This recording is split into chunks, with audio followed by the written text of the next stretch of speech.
توی روزهای اخیر پیشنهاد الهلال به مسی سرخط رسانه هاست، ولی اخبار جدیدی رو دریافت کردیم که باشگاه الهلال به طارمی یه مبلغ خیلی زیادی پول رو برای 3 سال پیشنهاد داده.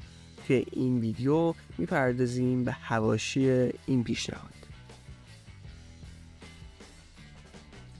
به دنبال انتشار پیشنهاد باشگاه الهلال عربستان به مهدی طارمی مهاجم ایرانی باشگاه پورتو، این خبر از روز گذشته بازتاب خیلی گسترده‌ای توی ایران و پرتغال و البته عربستان داشته و حتی رسانه‌های کشورهای دیگه هم به اون ورود کردن. یکی از این رسانه‌ها وبسایت توتو مرکاتو ایتالیا است که مدعی شده باشگاه الهلال به طارمی پیشنهاد 3 ساله ارائه کرده. طارمی تا تابستون 2024 با باشگاه پورتو قرارداد داره و گفته میشه حق فسخ قرارداد این مهاجم 60 میلیون یوروه.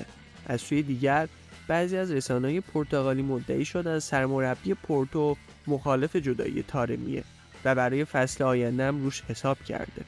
البته باشگاه پورتو برای اینکه از ترانسفر طارمی درآمدزایی کنه مجبور اونو توی تابستون آینده به فروش برسونه.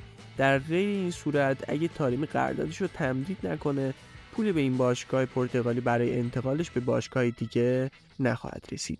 گفته میشه پیشنهاد الهلال برای 3 سال حضور مهاجم ایرانی در این تیم چیزی نزدیک به 1500 میلیارد تومنه.